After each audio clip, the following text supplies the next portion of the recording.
वालेकुम नाजरीन, मैं हूं आपका होस्ट अली मुर्तज़ा एडवोकेट। उम्मीद करता हूं कि अल्लाह अज़्ज़ा वजल के करम से आप सब खैरियत से होंगे। काफ़ी ज़्यादा सब्सक्राइबर्स की ये राय थी और उनका पैगाम मुझ तक आया कि ट्रैवलिंग के अलावा आप लॉ के मतलब कानूनी मालूमात के मतलब भी वीडियोस बनाया करें। तो आज जो मैंने टॉपिक इंतखाब किया है वो ये है कि बंद घरों में चोरियां क्यों होती हैं, और दूसरा डकैती होने की सूरत में फिल फोर आपको क्या इकदाम करने चाहिए। पहली बात तो यह है कि इसमें आप ये समझना होगा कि चोरी और डकैती में फ़र्क क्या है।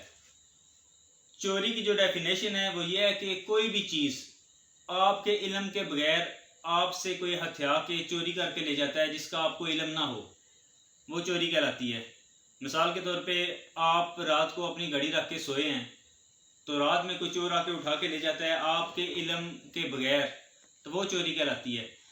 और डकैती की यह तारीफ है कि 5 या 5 से ज़्यादा मुलजमान बैक वक्त इकट्ठे आप पे हमलावर हों, आप ज़बरदस्ती आपसे सीना जोरी से कोई चीज़ हथियाने की कोशिश करें, तो उसे डकैती कहते हैं। सर ये सवाल करते हैं कि हम छुट्टियां गुजारने गए हैं, कहीं घूमने गए हैं या रिश्तेदारों के घरों में गए हैं, तो अपना मकान बंद करके गए हैं और चोरी हो गई है, तो इस सूरत में क्या करना चाहिए, इस चीज़ से बचने के लिए क्या करना चाहिए।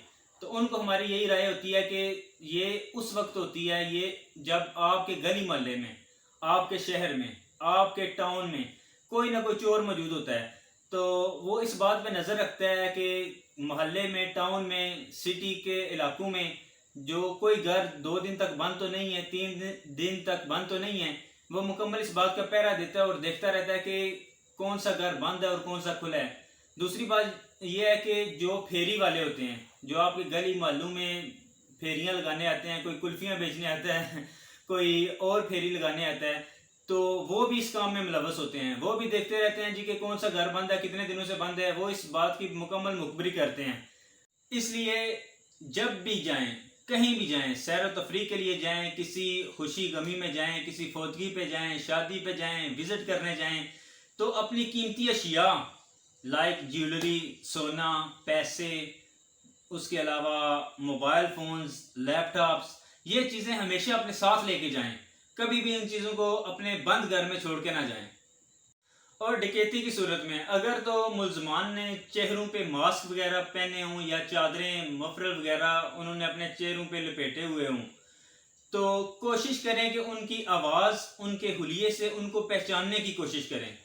दूसरी बात यह है कि अगर वो किसी गाड़ी पे आए हैं, मोटरसाइकिलों पे आए हैं, तो कोशिश करें कि उनका जो नंबर है, गाड़ी का नंबर प्लेट या मोटरसाइकिल की नंबर प्लेट, उस चीज़ पे ध्यान दें। और सबसे अहम और सबसे ज़रूरी बात यह है कि अगर आपने उन मुलजमान को पहचान लिया है, बिलफर्ज जो डकैती करने आपके घर आए हैं, आप उनको पहचान लेते हैं किसी ना किसी उनके हुलिये से, उनकी आवाज़ से, उनकी आंखों से, अगर आप उन्हें पहचान लेते हैं तो इस बात का इजहार कभी ना करें कि आप उन्होंने पहचान लिया, क्योंकि वो बदनामी के डर से आपको कत्ल भी कर सकते हैं। वहाँ पे बिल्कुल खामोशी इख्तियार कर लें। अगर आपने उन्हें पहचान लिया, जब वो जाएं पुलिस को फ़ोन करें, उनके नाम बताएं, तो कभी भी इस बात का इजहार ना करें कि हमने आपको पहचान लिया, आप फलां हो। अगर आपको आज की कानूनी बातें अच्छी लगी हों तो चैनल को प्लीज़ लाइक, शेयर और सब्सक्राइब ज़रूर कीजिएगा।